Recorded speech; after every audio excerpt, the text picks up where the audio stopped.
Ladies, gentlemen, and everybody else, the world is getting dangerous. I think everybody needs to be armed at this point. I think if you're caring about your community, if you are a parent of a trans child, we've got groups that hate us. We've got groups that hate us, that want to kill us and train like they should be the army to do it. So it's important that whatever your politics outside of this is, this series is all about people getting dangerous. So today, I'm sure a lot of you have never held a gun before. I'm sure a lot of you look at guns as something that signifies a danger outside of your life. I'm going to show you in this series, guns are no more dangerous than a hammer or a car. So today I'm going to show you how to go from having never shot a gun before to a competent gunner who can shoot with a handgun with reasonable accuracy when pressed. So let's get to it. So today we're going to be learning how to shoot. And the gun we're going to be shooting today is a Smith & Wesson 380 EZ. This is essentially going to be the gun I would recommend. The reason for this is simple. One, this might end up being a backup gun for you. Long term, this is a gun that you don't have any experience with. And normally my recommendation for a first shooter is go out and try a whole bunch of guns. We're kind of past the point where that's an option. We're kind of past the point where you can just take a few months and get yourself dangerous. The whole point of this series is getting people dangerous. You needed to be dangerous yesterday. So this is the gun you should get if you want to be mimicking this series exactly. It's a Smith & Wesson 380 EZ. If you carry it as a normal handgun, it will serve decently in that capacity. If it ends up being something you outgrow, it works decently as a background weapon as well. Now at the moment we are practicing on a range. It's important when you are shooting that you follow all of the core safety rules. As we talked about in the last video, one of those is knowing your target and what's behind it. My target is cardboard, and behind it is a giant pile of dirt that is going to accept any round as a permanent gift from the universe. Now, first, demonstrating that this gun is clear.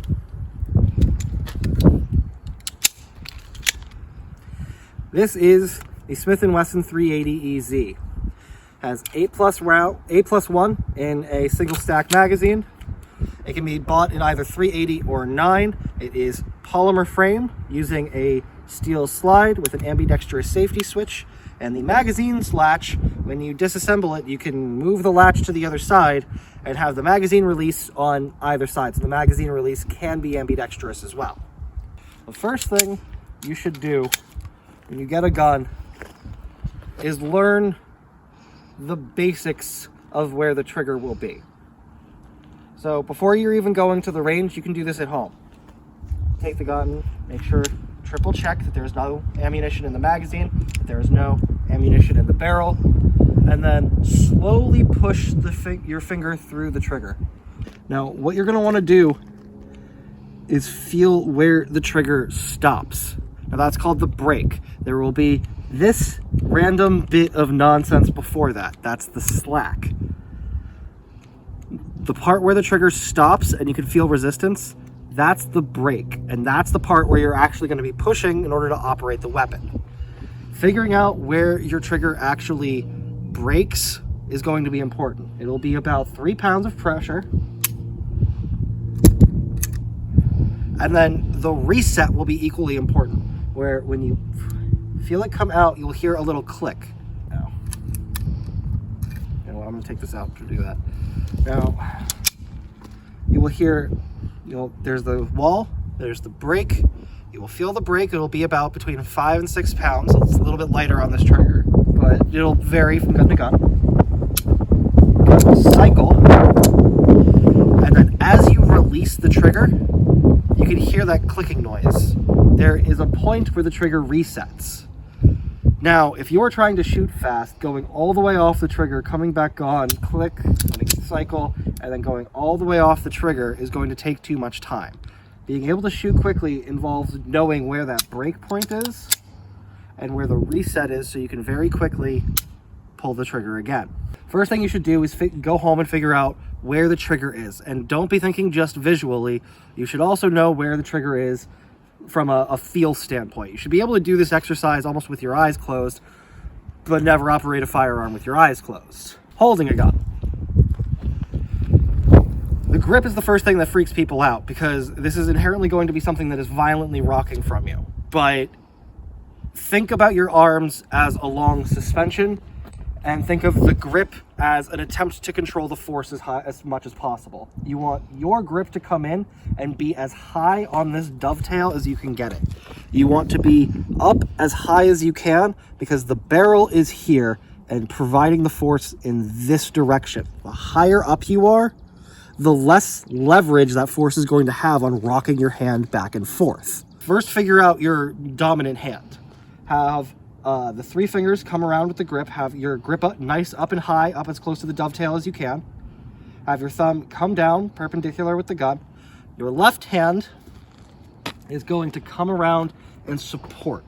We're trying to drive the gun with your right and support as much as you can with your left. It means that you are going to drive and then shoot. We are now going to go with ammunition.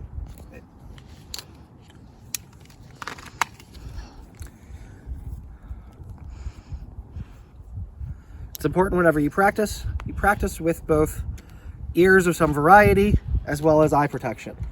Remember, shells are going to be flying in random places, debris might bounce off from the backstop, and it is important to have the stuff that can get easily damaged protected.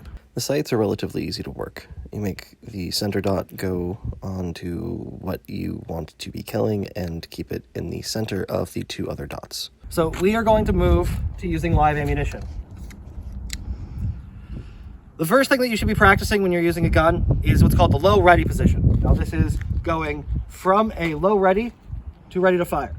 Having a gun looking out into darkness to recognizing there's a threat and bringing the gun online. Remember, part of the reason we're doing this is the basic safety rules. If you are investigating a threat, you should be investigating it in low ready. You should be looking at the world with both eyes open, and you shouldn't have the gun pointed at something you don't know what it is yet. So this transition is both something that you're going to need and a good starting point. And what I would do is go to the range and don't even start with shooting. Start straight up, get yourself into a position. The way I would recommend getting yourself into a position is putting your non-dominant leg forward. I am right hand and right eye dominant. First things first, there's an easy way to tell what eye dominant you are. Look at a point in the distance and then put a triangle with both hands with that thing that you're looking at in the center. And then close both eyes.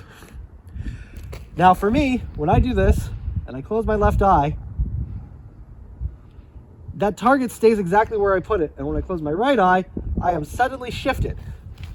That's because my right eye is the one that my brain is focusing on. So if I want to figure out how I shoot best, clearly I need to be thinking from a right hand dominant, right eye dominant position. Ahoy, hoy! We're out at a public range. Public range is always going to mean there's random people. Be respectful of them, they'll be respectful of you.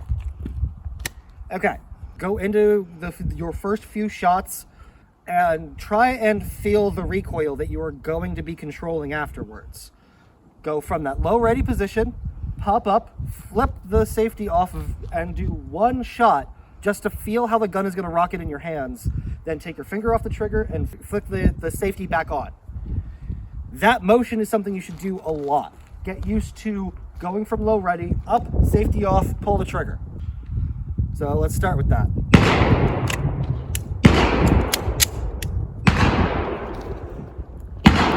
So, first shot. Now I'm putting my non-dominant foot forward and using my dominant foot, my right foot, behind me to control. I'm letting, the gun is going to come into my body. I want to be controlling that force as much as possible. Don't stand rigid. Try and have some bounce in your body so you have the ability to control that suspension.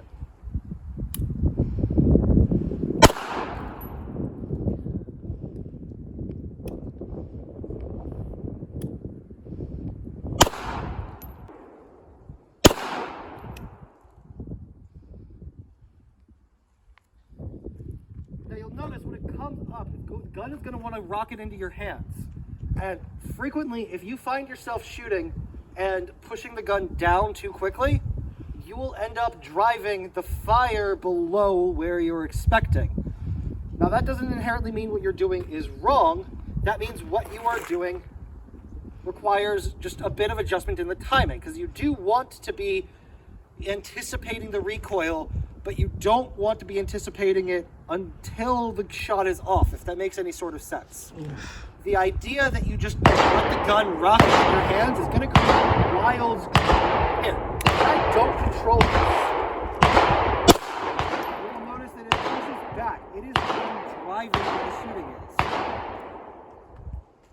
It pushes you back. It is the one driving where the shooting is. If that happens, this stops being a controlled bomb because you're not the one controlling it. So what you want to be doing is anticipate the recoil afterwards. Of the first few rounds, it shouldn't be that you freak out about where you are on target. You should be going with a focus on trying to just feel and anticipate the recoil for the first few rounds. However, as soon as you are ready, start doing short little groups so you can start feeling the rhythm of the gun.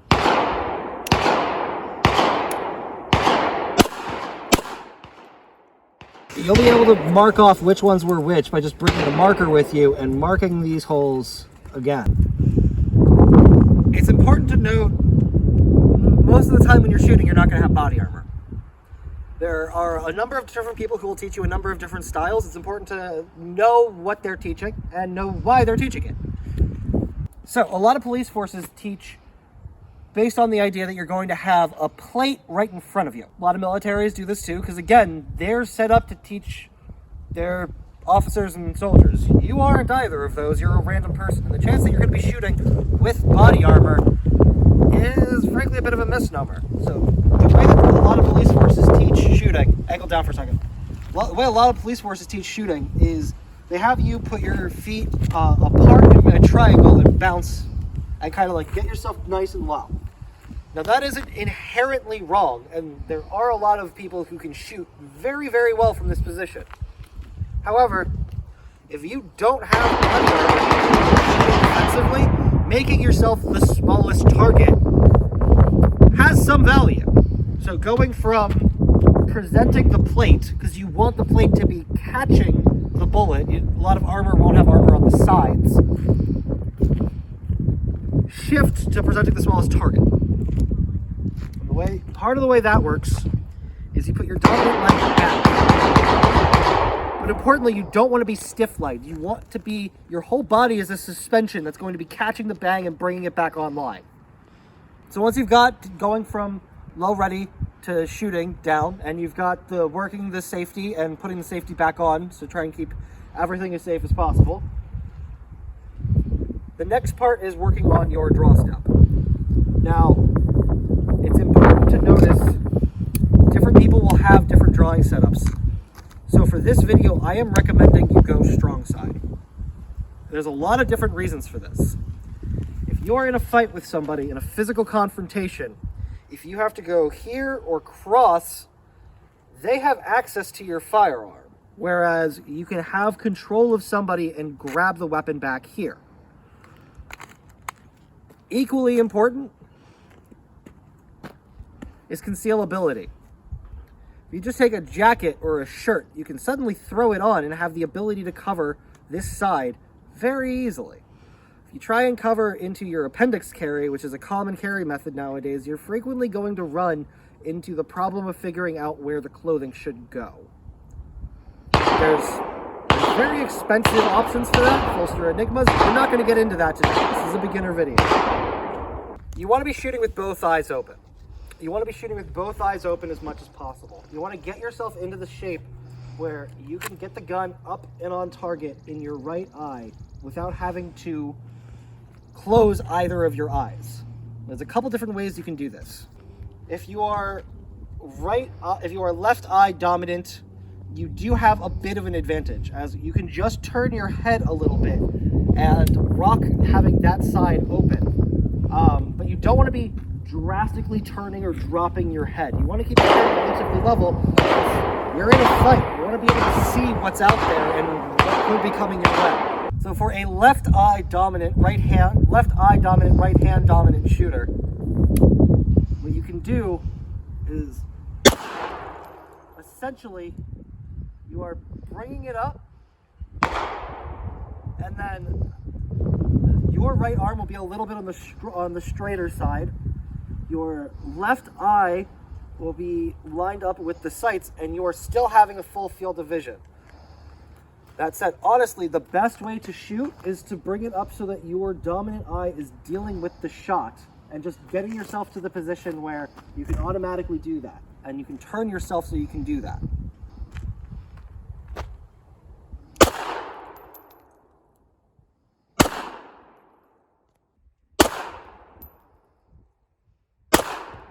One thing you're going to need to be able to do is a press check. Now that is basically pressing back enough that you can pull that you can tell that there is no bullet in the chamber and no bullet in the magazine.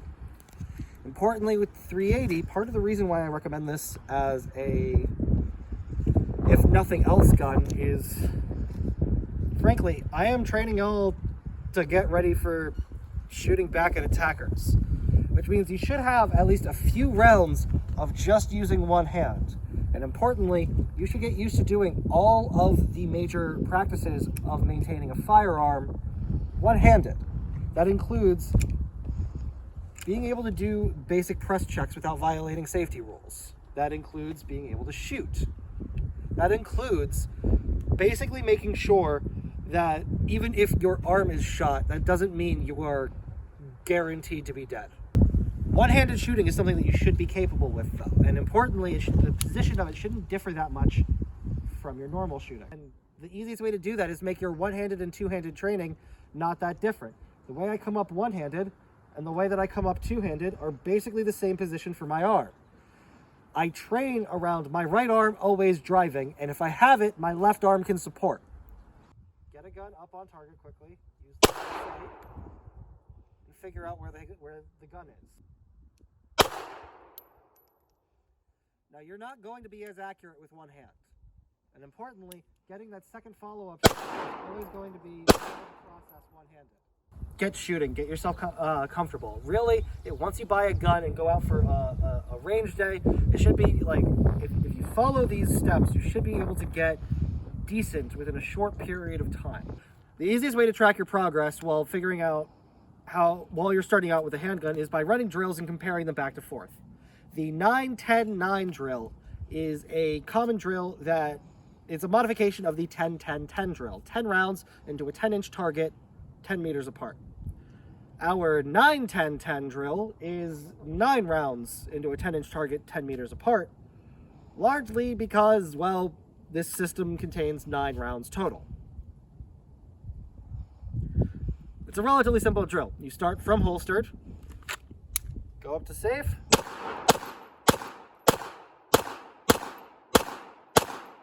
you should be able to do this rapidly, meaning you should be able to get all 9 shots off within 9 seconds.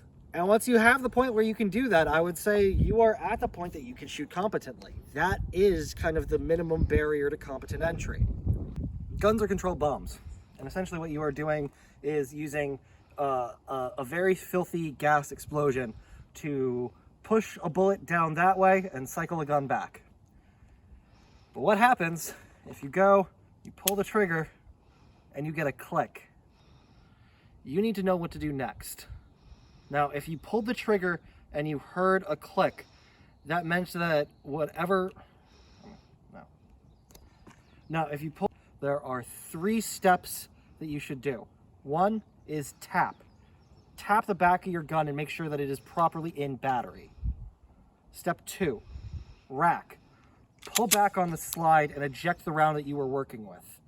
This will also reset the trigger itself. So if you pulled the trigger and the problem was that the striker is already down, pulling it back yourself means the trigger is ready to go bang again, or at least ready to try again.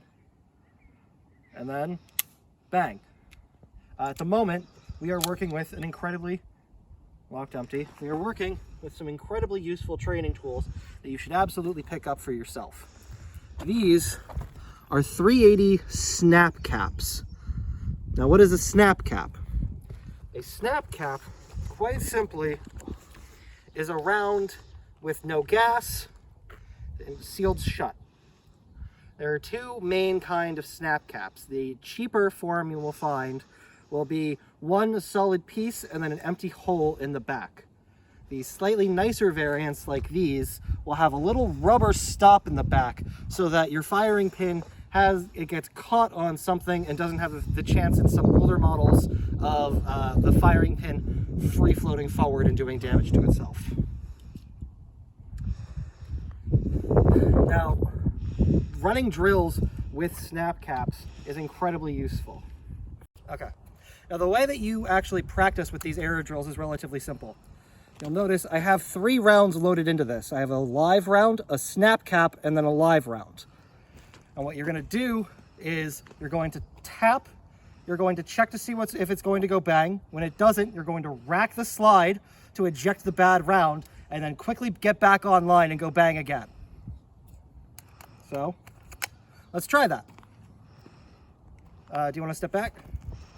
You're going to load in, make sure you're still on safe, and then go from concealment to draw, shoot, and deal with the problem.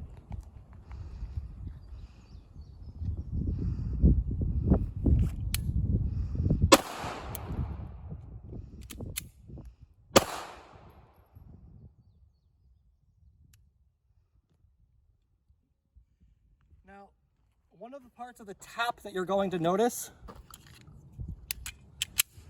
is if you tap and it does nothing, that means that the problem is not going to be fixed with that tap.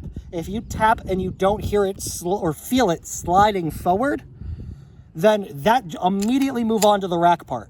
You don't have to sit and be waiting for the tap to do something. If it didn't slide forward, move on to the next error problem. Move on to the next solution.